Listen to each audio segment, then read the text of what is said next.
बच्चों अपने chapter number 11 चल रहा है जैव प्रौद्योगिकी सिद्धांत और प्रक्रम। उसमें अपन आज एक नया टॉपिक लेकर आए जिसका नाम है क्लोनिंग सवाल यानी क्लोनिंग वेक्टर। ये बहुत अच्छा टॉपिक है और समझने लायक टॉपिक है। ठीक है, थोड़ा इंटरेस्टिंग है और थोड़ा भारी भी है। आप लोगों को इसको समझाने की कोशिश करते हैं, आप लोग थोड़ी मेहनत करना, समझ में आ जाएगा। सबसे पहले तो वेक्टर कौन कौन से होते हैं, यानी आपसे सवाल ऑब्जेक्टिव सवाल पूछा जाता है क्लोनिंग सहवाक के उदाहरण बताओ कि क्लोनिंग सहवाक के उदाहरण क्या है। तो सबसे पहला उदाहरण होता है प्लाज्मिड। सबसे पहला उदाहरण है प्लाज्मिड। ये प्लाज्मिड होता है, ये क्लोनिंग सहवाक का कार्य करता है। फिर उसके बाद दूसरा उदाहरण है जीवाणु भोजी। जीवाणु भोजी, ये जीवाणु भोजी भी क्लोनिंग सहवाक का कार्य करते हैं। ठीक है, ये समझ गए। तो जीवाणु भोजी है, इसके अलावा प्लाज्मिड है, ये क्या है, ये क्लोनिंग वेक्टर है।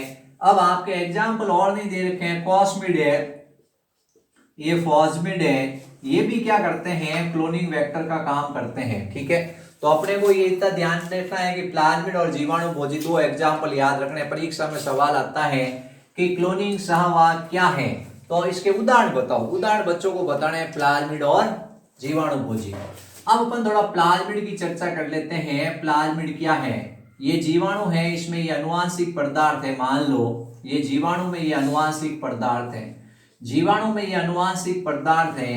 इस अनुवांशिक पदार्थ के अलावा, इस अनुवांशिक पदार्थ के अलावा जीवाणु में क्या होता है, वर्ताकार द्विकुंडित डीएनए है। जीवाणु में अनुवांशिक पदार्थ के अलावा, जीवाणु में अनुवांशिक पदार्थ के अलावा वर्ताकार द्विकुंडलित डीएनए होता है। वर्ताकार द्विकुंडलित डीएनए होता है, उसको कहते हैं प्लाज्मिड। ठीक है, तो प्लाज्मिड क्या है आप बताओगे। जीवाणु है, उस जीवाणु के अंदर अनुवांशिक पदार्थ के अलावा वर्ताकार द्विकुंडलित डीएनए होता है, इसको अपन कहते हैं प्लाज्मिड। प्लाज्मिड की खोज एक वैज्ञानिक ने की थी, लैडरबर्ग नामक वैज्ञानिक ने। इसकी विशेषता है कि ये जीवाणु कोशिका में पाया जाता है। किसमें पाया जाता है, जीवाणु कोशिका में पाया जाता है। इसमें विशेषता ये है कि अपनी स्वतंत्र प्रतिकृति कर सकता है, यानी ये क्या कर सकता है, इसके अंदर अपनी स्वतंत्र प्रतिकृति कर सकता है। ठीक है, परपोषी कोशिका में ये अपनी स्वतंत्र प्रतिकृति कर सकता है। इसके अंदर क्या होता है, कुछ वर्ण योग्य चिन्हक भी होते हैं। इसमें कुछ वर्ण योग्य चिन्हक भी होते हैं जिसकी सहायता से इसकी पहचान हो जाती है कि रूपांतरित हुआ है या नहीं हुआ है। ठीक है, वर्ण योग्य चिन्हक का नाम होता है प्रतिजैविक प्रतिरोधक जीन। इसमें कुछ प्रतिजैविक प्रतिरोधी जीन होते हैं जो वर्ण योग्य चिन्हक का काम करते हैं। इससे पता चल जाता है कि इसमें आपने डीएनए जोड़ा है वो सही स्थान पे जुड़ा है या नहीं जुड़ा है। ठीक है, इसके अलावा क्या होता है, इसके अलावा इसमें प्रतिकृति उद्भव स्थल होता है। प्रतिकृति उद्भव स्थल क्या है, ऐसा स्थान होता है जहां पर डीएनए जोड़ने पर डीएनए की प्रतिकृति प्रारंभ हो सकती है। ऐसे स्थान इसमें होते हैं। जब हमको 10 से 15 किलो बेस तक के डीएनए की प्रतिकृति करनी होती है, ये सवाल आता है परीक्षा के अंदर कि किसी भी 10 से 15 किलो बेस तक के डीएनए की प्रतिकृति करनी होती है तो हम किसका उपयोग करते हैं, प्लाज्मिड का। लेकिन जब हमको 24 किलो बेस तक के डीएनए की प्रतिकृति करनी होती है तो हम किसका उपयोग करते हैं, जीवाणु भोजी का। ठीक है, ये आपको थोड़ा ध्यान रखना है। जीवाणु भोजी एक्चुअल में क्या है, विषाणु है। क्या है, विषाणु है। तो पूछा जाता है कि जीवाणु भोजी का उपयोग कब किया जाता है, जब 24 किलो बेस तक के डीएनए की प्रतिकृति करनी होती है। और जीवाणु प्लाज्मिड का कब उपयोग किया जाता है, 10 से 15 किलो बेस तक के डीएनए की प्रतिकृति करने के लिए। अब प्लाज्मिड की परिभाषा आपको याद होनी चाहिए। जीवाणु में अनुवांशिक पदार्थ के अलावा, जीवाणु में अनुवांशिक पदार्थ के अलावा वर्ताकार द्विकुंडलित डीएनए होता है, उसे कहते हैं प्लाज्मिड। इसमें कुछ वर्ण योग्य चिन्हक होते हैं जिनकी सहायता से अपन क्या कर सकते हैं, पहचान कर सकते हैं कि वो रूपांतरित हुआ है या नहीं हुआ है। इसमें प्रतिकृति उद्भव स्थल होते हैं जहां पे उपयुक्त डीएनए जुड़ता है और उसकी प्रतिकृति प्रारंभ होती है। ठीक है, ओरिसाइट कहते हैं। अब अपन बताते हैं कि ये प्लाज्मिड है। इस प्लाज्मिड का एक एग्जांपल बताते हैं, PBr 322। परीक्षा में सवाल आ चुका है, PBr 322 का पूरा नाम लिखो और इसका चित्र बनाओ। PBr 322 का पूरा नाम लिखो और इसका चित्र बनाओ। ठीक है, तो P का मतलब है प्लाज्मिड। P का मतलब क्या होता है? प्लाज्मिड होता है। और B और R दो वैज्ञानिक थे। एक वैज्ञानिक का नाम है बॉलीवर और दूसरे वैज्ञानिक का नाम है रॉडग्रिज। ठीक है, तो PBr 322 में P का मतलब है प्लाज्मिड, बी और आर दो वैज्ञानिक थे बॉलीवर और रॉडग्रिज, जिन्होंने इसकी खोज की थी और 322 उनकी प्रयोग संख्या है। ठीक है, इसमें क्या होते हैं? इसमें कई हजार जीन होते हैं। इसमें 3 से लगाकर कई हजार जीन होते हैं। इसमें 3 से लगाकर कई हजार जीन होते हैं। ठीक है, जब हमको 10 से 15 किलो बेस तक के डीएनए की प्रतिकृति करनी होती है तब हम PBr 322 का उपयोग करते हैं। अब सवाल आता है PBr 322 का चित्र बनाओ। किसका? PBr 322 का चित्र बनाओ। ये परीक्षा में सवाल आता है PBr 322 का चित्र बनाओ। आपको ये चित्र की प्रैक्टिस करनी है। आपको बताना है PBr 322 क्या है। एक्चुअल में एक प्लाज्मिड है। एक क्या है? प्लाज्मिड है। इस प्लाज्मिड के अंदर क्या होता है? आप डायग्राम बनाओगे तो इस तरह से आपको क्या करना है? ये गोल चक्र बनाना है। क्या बनाना है? गोल चक्र बनाना है। ठीक है, फिर उसके बाद इसमें क्या है? यहाँ पे एक आपको बनाना है प्रतिकृति उद्भव स्थल। यहाँ पर एक प्रतिकृति उद्भव स्थल है, उसका निर्माण करना है कि प्रतिकृति उद्भव स्थल है उसका निर्माण हो जाएगा। और यहाँ पर अपन कहते हैं प्रतिकृति प्रोटीन बनाएंगे, रोप। यहाँ पे प्रतिकृति प्रोटीन, यानी यहाँ रिप्लिकेशन ऑफ प्रोटीन बनेगा या रिप्लिकेशन ऑफ ओरिजिन बनेगा। ठीक है, तो यहाँ पे रिप्लिकेशन ऑफ ओरिजिन और यहाँ पे रिप्लिकेशन ऑफ प्रोटीन। फिर यहाँ अंदर की तरफ दो जीन बनेंगे जो प्रतिरोधी होंगे, एम्पिसिलिन रेजिस्टेंस जीन और टेट्रासाइक्लिन रेजिस्टेंस जीन। ठीक है, एम्पिसिलिन प्रतिरोधी जीन और टेट्रासाइक्लिन प्रतिरोधी जीन। ठीक है, इसमें दो जीन होते हैं प्रतिरोधी, एम्पिसिलिन रेजिस्टेंस और टेट्रासाइक्लिन रेजिस्टेंस। ठीक है, फिर उसके बाद इसमें क्या होता है? इसका नाम है PBr 322। इसका नाम क्या है? PBr 322। ये इसका पूरा नाम लिख देंगे। 4361 के आसपास इसमें क्या होते हैं? इसमें नाइट्रोजन क्षारक होते हैं, उसकी संख्या याद रखने की जरूरत नहीं है। अब इसमें लगभग क्या है? 12-13 प्रतिजैविक प्रतिरोधी जीन होते हैं। 12-13 इसमें क्या होते हैं? प्रतिजैविक प्रतिरोधी जीन होते हैं। ये आपको लिख लिख कर याद करने हैं। इसमें 12-13 क्या होते हैं? प्रतिजैविक प्रतिरोधी जीन होते हैं। ये आप लिख लिख कर याद करोगे। जैसे मैं एक एग्जाम्पल बता दूं, या मान लो लिखा हुआ है हिंद थर्ड। ठीक है, और यहाँ जैसे लिखा हुआ है ECOR फर्स्ट। ठीक है, तो ये आपको ऐसे लिख लिख कर क्या करने हैं? याद करने हैं इसके अंदर। तो इसमें प्रतिजैविक प्रतिरोधक जीन होते हैं। ये सवाल परीक्षा के अंदर आने लायक है कि PBr 322 का चित्र बनाओ। ये सवाल आपको याद कर लिया आपने अगर बुक से देख के, तो आपके समझ लो 2 में से 2 नंबर आ सकते हैं। अब कौन कौन बच्चे हैं वो कमेंट बॉक्स में लिखना और मुझे भेजना कि सर हमने ये चित्र बिना देखा देख बनाया है। इतना सा काम मैं आपको दे रहा हूं। ठीक है, ये आपको काम करना है। अब इसमें क्या होते हैं? सबसे पहले अपन इसमें ओरिसाइट पूछी जाती है। ओरिसाइट क्या होती है? ठीक है, प्रतिकृति उद्भव स्थल क्या होता है वो आपको समझाते हैं। प्रतिकृति उद्भव स्थल किसे कहते हैं? तो ये जैसे ये प्लाज्मिड है। ठीक है, ये प्लाज्मिड है। इस प्लाज्मिड का वह स्थान जहां से प्रतिकृतिकरण प्रारंभ होगा, यानी जहां से प्रतिकृतिकरण प्रारंभ होता है उसको अपन क्या कहते हैं? ओरिसाइट के नाम से जानते हैं। कोई भी डीएनए है, जिस डीएनए का अपन को प्रतिकृति करनी होती है, जिस डीएनए की प्रतिकृति करनी होती है उसका समावेश कहाँ किया जाता है? जहां से प्रतिकृतिकरण प्रारंभ होता है वहां किया जाता है।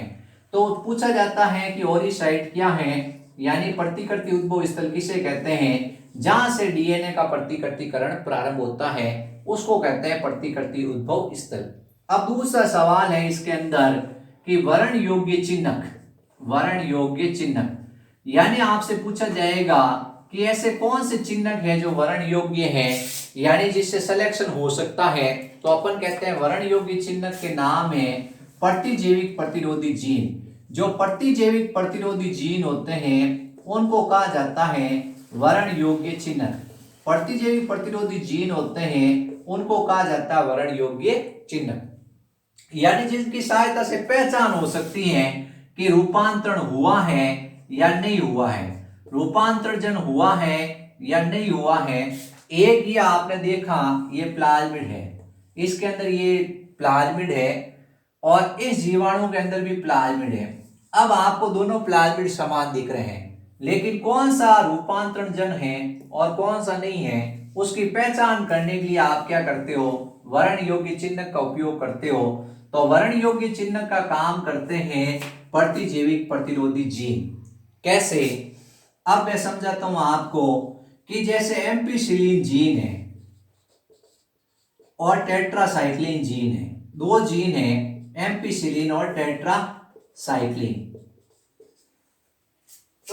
इस जीवाणु को आपने एम्पिसिलिन माध्यम में रखा, जीवाणु को कोई इफेक्ट नहीं होगा। आपने इसको एंटीबायोटिक पेनिसिलिन एम्पिसिलिन में रखा, कोई इफेक्ट नहीं। टेट्रासाइक्लिन में रखा, कोई इफेक्ट नहीं। इसका मतलब दोनों जीन क्या कर रहे हैं, काम कर रहे हैं। ठीक है, इसको आपने एम्पिसिलिन में रखा, ये मर गया, क्या हो गया, इसका मतलब ये एम्पिसिलिन वाला जीन है काम नहीं कर रहा है। टेट्रासाइक्लिन माध्यम में रखा, कोई फर्क नहीं पड़ा, आराम से सरवाइव कर रहा है। क्या कर रहा है, यानी इसके अंदर जीन होता है प्रतिजैविक प्रतिरोधी जीन जो उसको सुरक्षा दे। मैं क्या हूं, मैं हूं वाटर प्रूफ। क्या हूं, मुझे पानी में डालोगे मेरा कुछ होगा नहीं होगा। वैसे इसमें दो जीन होते हैं, एक जीन होता है टेट्रासाइक्लिन वाला और एक जीन होता है एम्पिसिलिन वाला। दो जीन होते हैं टेट्रासाइक्लिन एम्पिसिलिन। अब अपन ने इसको टेट्रासाइक्लिन में रखा, एम्पिसिलिन में रखा, यानी एम्पिसिलिन और टेट्रासाइक्लिन दोनों प्रतिजैविक माध्यम में रखा। इसमें ये प्रतिजैविक प्रतिरोधी जीन है, प्रतिजैविक प्रतिरोधी जीन है। ये जीन इसको क्या देते हैं, सुरक्षा। आपने कहा ले एम्पिसिलिन खा मर जा, टेट्रासाइक्लिन खा मर जा, लेकिन ये मरा ही नहीं क्योंकि इसके पास प्रतिजैविक प्रतिरोधी जीन है। अब ये बेचारा ये दूसरा है, इसको एम्पिसिलिन में रखा मर गया। इसका मतलब ये प्रतिजैविक प्रतिरोधी जीन कार्य नहीं कर रहा है। क्यों नहीं करता है, अगर ये जो आपके पास डीएनए है, अगर आप सही जगह पे ये जुड़ेगा, यदि ये सही जगह पे जुड़ेगा तो ये जीन अपने आप को प्रकट नहीं करेगा, यानी इसमें रूपांतरण हो चुका है। डीएनए जो बाह्य डीएनए होता है जिसकी आपको प्रतिकृति करनी है, अगर उसका निवेश हो चुका है तब ये जीन अपने आप को व्यक्त नहीं करेगा, तब ये जीन अपने आप को व्यक्त नहीं करेगा। तो आपने जैसे ये जीन डाला जिसकी आपको प्रतिकृति करनी है, अगर वो सही जगह पे जुड़ा तब ये अपने आप को व्यक्त नहीं करेगा और इस कारण ये मर गया। तो अपन इसको कहते हैं वर्ण योग्य चिन्हक, पहचान योग्य चिन्ह। अब मैं आपको समझाता हूं सही ढंग से, मुझे लग रहा है समझ में नहीं आया।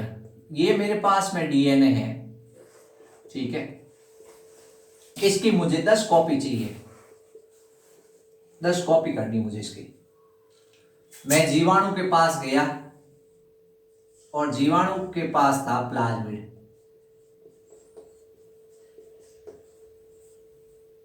मैंने इस प्लाज्मिड को बाहर निकाला, इस प्लाज्मिड को मैंने बाहर निकाला और सीमाकारी एंडोन्यूक्लियस से काट कर इसको सीधा कर लिया। फिर मेरे पास में ये डीएनए था, ये मैंने क्या किया, इसके साथ जोड़ दिया। ये हो गया पुनर्योजित प्लाज्मिड। क्या हो गया, पुनर्योजित प्लाज्मिड, पुनर्योजित प्लाज्मिड।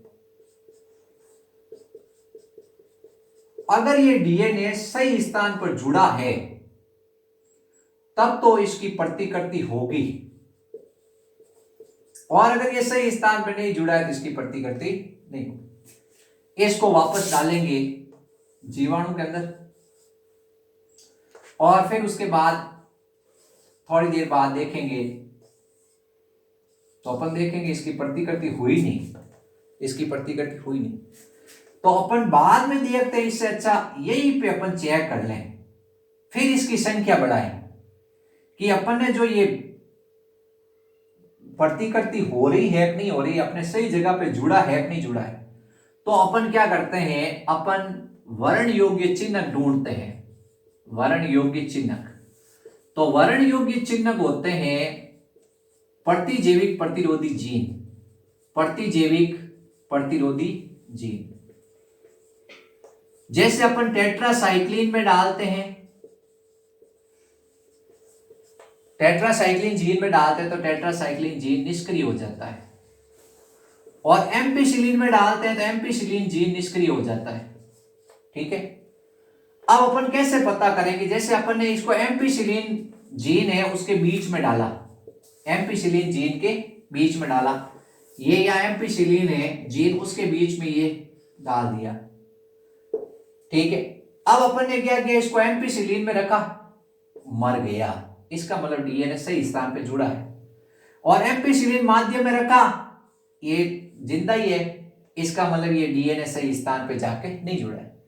क्योंकि अगर सही स्थान पे जुड़ता है तब ये जीन जो प्रतिजैविक होता है वो निष्क्रिय हो जाता है। ठीक है, तो आपको ध्यान रखना, आप पहचान कैसे करोगे, एक वर्ड याद रखना है, निवेशी निष्क्रियता। यानी जैसे ही डाला जाता है अगर सही स्थान पे जुड़ता है तो निष्क्रियता आ जाती है। क्या आ जाती है, निष्क्रियता आ जाती है। आपने क्या किया, ऐसा नहीं किया, आपने इस बार ऐसा किया कि टेट्रासाइक्लिन में, टेट्रासाइक्लिन है जो प्रतिजैविक प्रतिरोधी जीन है, वहां पर आपने डीएनए ये डाल दिया, एम्पिसिलिन में नहीं रखा। अब आपने इसको टेट्रासाइक्लिन में रखा, डाला, और टेट्रासाइक्लिन प्रतिरोधी जीन में रखा प्रतिजैविक माध्यम में, ये जिंदा रहा, इसका मतलब डीएनए सही स्थान पे नहीं जुड़ा है। अब अपन क्या करते हैं, एम्पिसिलिन में रखेंगे तो क्या होगा, इसके ऊपर कोई इफेक्ट नहीं होगा, क्योंकि एम्पिसिलिन जैविक प्रतिरोधी जीन इसमें सही सलामत काम कर रहा है। अगर ये सही जगह पे जुड़ा होता तो टेट्रासाइक्लिन में डालते ही ये क्या हो जाता, मर जाता। तो अपन से पूछा जाता है कि एक है रूपांतरण जन और एक है अरूपांतरण जन, आप कैसे पता करोगे? हम आराम से पता कर लेंगे कौन ट्रांसफॉर्मेट हो चुका है और कौन नॉन ट्रांसफॉर्मेट है। अगर उस माध्यम के अंदर रखेंगे वो जिंदा बच जाता है, इसका मतलब वो रूपांतरण जन नहीं है, और अगर वो मर जाता है तब उसमें रूपांतरण हुआ है। ठीक है, लेकिन इसकी समस्या ये है कि ये क्या मानी जाती है, ये विधि ऐसी मानी जाती है जिसमें बच्चे उलझ जाते हैं। क्या होता है, बच्चे उलझ के रह जाते हैं कि हमने क्या किया है। तो एक बार इसको वापस समझने की कोशिश करते हैं।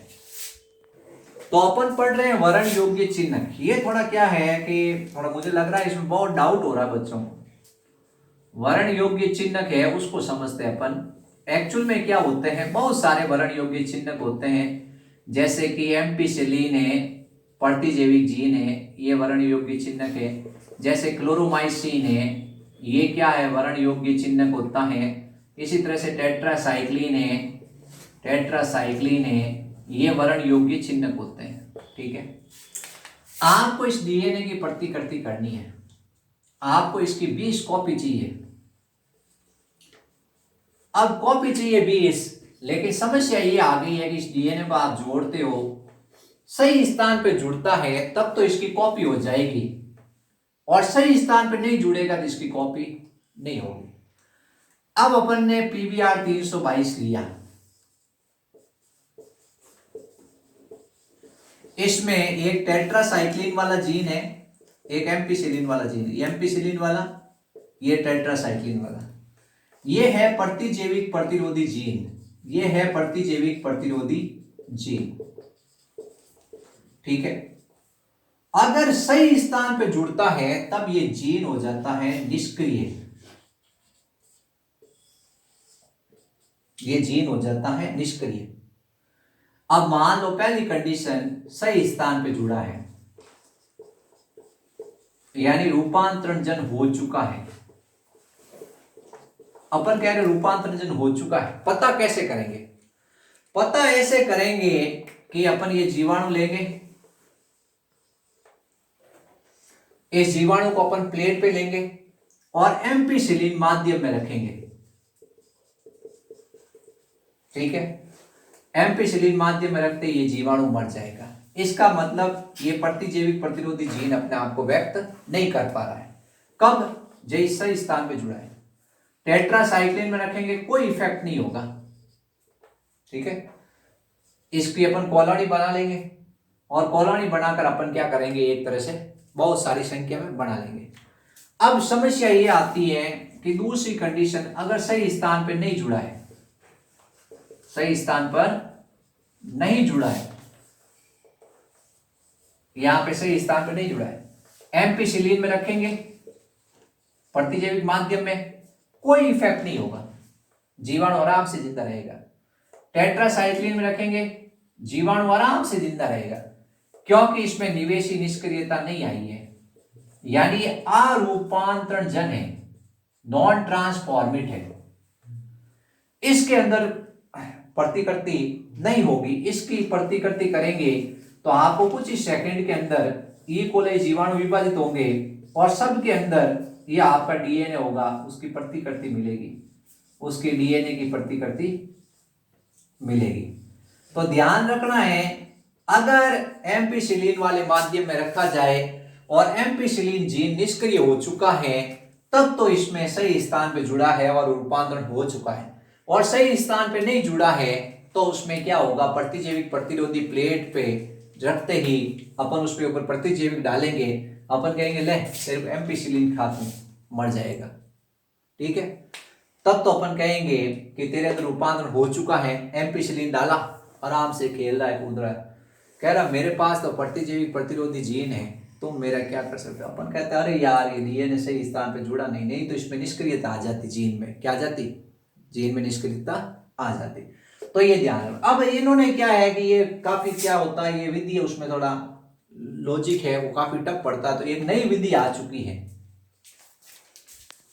अब इतना ही सवाल अपने को ध्यान रखना है कि जो रूपांतरण जन होगा, जो एक लाइन में याद रखना है, जो रूपांतरण जन होगा उसके अंदर प्रतिजैविक प्रतिरोधी जीन निष्क्रिय हो जाएगा, प्रतिजैविक प्रतिरोधी जीन निष्क्रिय हो जाएगा और वो उस कल्चर प्लेट के अंदर मर जाएगा अगर उसके ऊपर प्रतिजैविक डाला जाएगा तो। ठीक है, शॉर्ट एंड स्वीट यही कहना चाहता हूं। और अरूपांतरण जन होगा, उसके अंदर प्रतिजैविक प्रतिरोधी जीन है वो निष्क्रिय नहीं होगा, प्रतिजैविक प्रतिरोधी जीन निष्क्रिय नहीं होगा, निष्क्रिय नहीं होगा और उसके ऊपर प्रतिजैविक का प्रभाव नहीं होगा। तो अरूपांतरण जन मतलब नॉन ट्रांसफॉर्मेट और रूपांतरण जन मतलब है ट्रांसफॉर्मेट। ये है वर्ण योग्य चिन्हक। अब आजकल एक नया तरीका आ चुका है जिसका नाम होता है अभिरंजन। क्या आ चुका है? एक नई टेक्निक आ चुकी है अभिरंजन, यानी कि अभिरंजन करके अपन को पता करना है स्टेन करके। अब अपन जानते हैं ये जीवाणु होता है वो एक एंजाइम उत्पन्न करता है बीटा ग्लैक्टोसाइडेज। जीवाणु द्वारा एक एंजाइम उत्पन्न किया जाता है बीटा ग्लैक्टोसाइडेज। ठीक है, ये क्या करता है, ये वर्णक के साथ क्रिया करता है। कोई भी आपने जो अभिरंजक डाला है उसके साथ क्रिया करता है और नीले रंग की कॉलोनी बनाता है। नीले रंग की क्या बनाता है? कॉलोनी। ठीक है, आपको बताना है, आपने एक बैक्टीरिया लिया, उस बैक्टीरिया के अंदर एक एंजाइम बनता है बीटा ग्लैक्टोसाइडेज। ये वर्णक के साथ क्रिया करता है, आपने जो स्टेन डाला उसके साथ क्रिया करता है और क्या करता है, नीले रंग की कॉलोनी बनाता है। अब इसमें एक परिभाषा भी याद रखनी है, निवेशी निष्क्रियता। ये परिभाषा पूछी जाती है और ये क्रिया पूछी जाती है। अपन क्या करेंगे, एक कल्चर प्लेट लेंगे, एक अपन क्या करेंगे, कल्चर प्लेट लेंगे। ठीक है, अब इसमें बहुत सारे जीवाणु हैं, इस कल्चर प्लेट में बहुत सारे ये जीवाणु हैं। कौन सा रूपांतरण है और कौन सा रूपांतरित नहीं है पता चल जाएगा, कौन सा रूपांतरित है और कौन सा रूपांतरित नहीं है। अब अपने को क्या करना है, ये जो कॉलोनी है, इस कॉलोनी के ऊपर आपको क्या करने हैं, ये वर्णक डाल देना है। क्या डाल देना है? वर्णक डाल देना है। अगर रूपांतरण होगा, जो आपने डीएनए डाला है वो सही स्थान पे जुड़ा है, डीएनए डाला है वो सही स्थान पर जुड़ा है, तो बीटा ग्लैक्टोसाइडेज एंजाइम नहीं बनेगा और कॉलोनी रंगहीन होगी।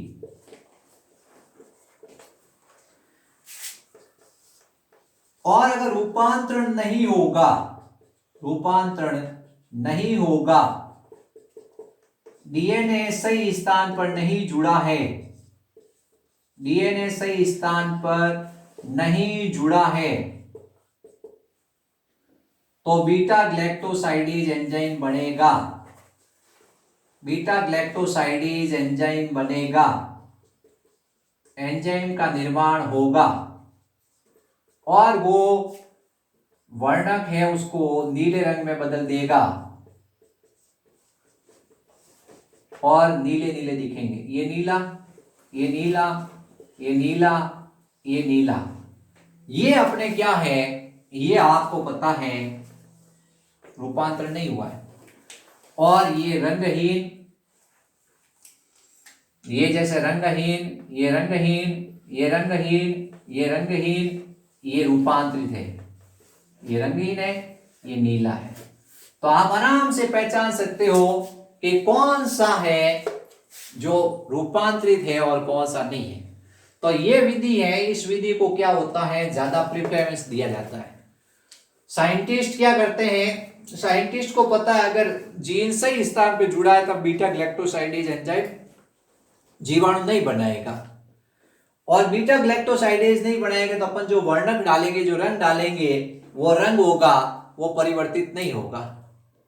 और अगर बीटा ग्लैक्टोसाइडेज अपने आप को व्यक्त कर रहा है, इसका मतलब आपने डीएनए सही स्थान पे नहीं जोड़ा है और वो नीले रंग की कॉलोनी बना देगा। क्या करेगा, नीले रंग की कॉलोनी बना देगा। इसका मतलब जीवाणु अगर बीटा ग्लैक्टोसाइडेज बना रहा है, हेलो, तो इस तरह से अपने को ये भी चीज याद रखनी बच्चों कि अगर बीटा ग्लैक्टोसाइडेज बनेगा तब तो वो क्या है, रूपांतरण जन नहीं है, और बीटा ग्लैक्टोसाइडेज नहीं बनेगा तब वो रूपांतरित जन है। ठीक है, ये क्या करता है, वर्णक के साथ क्रिया करता है और कॉलोनी को रंगीन करता है या नीले रंग की करता है। बीटा ग्लैक्टोसाइडेज का काम है, तो ये क्रोमोजेनिक पदार्थ के साथ क्या करता है, क्रिया करता है। बीटा ग्लैक्टोसाइडेज का काम होता है आपके पास में जो क्रोमोजेनिक पदार्थ है, उस क्रोमोजेनिक पदार्थ पे ये क्रिया करता है बीटा ग्लैक्टोसाइडेज और उसको नीला रंग देता है। आप लेके क्या करते हो, इसको निष्क्रिय कर देते हो और आप कहते हो कि ये निष्क्रिय हो गया, इसका मतलब सही स्थान पे जीन जुड़ा है आपने जिसकी डीएनए कॉपी करनी है। ठीक है, तो ये अपने को ध्यान रखना है, निवेशी निष्क्रियता, यानी अगर सही स्थान पर डीएनए जुड़ा है तब तो निष्क्रियता आ जाएगी। किस में निष्क्रियता आ जाएगी, बीटा ग्लैक्टोसाइडेज जीन में निष्क्रियता आ जाएगी, और जीन में निष्क्रियता आएगी तो बीटा ग्लैक्टोसाइडेज एंजाइम नहीं बनेगा, बीटा ग्लैक्टोसाइडेज एंजाइम नहीं बनेगा। तो निवेशी निष्क्रियता का मतलब यही है कि आपने जैसे ही डीएनए डाला निष्क्रियता आ गई और बीटा ग्लैक्टोसाइडेज नहीं बना।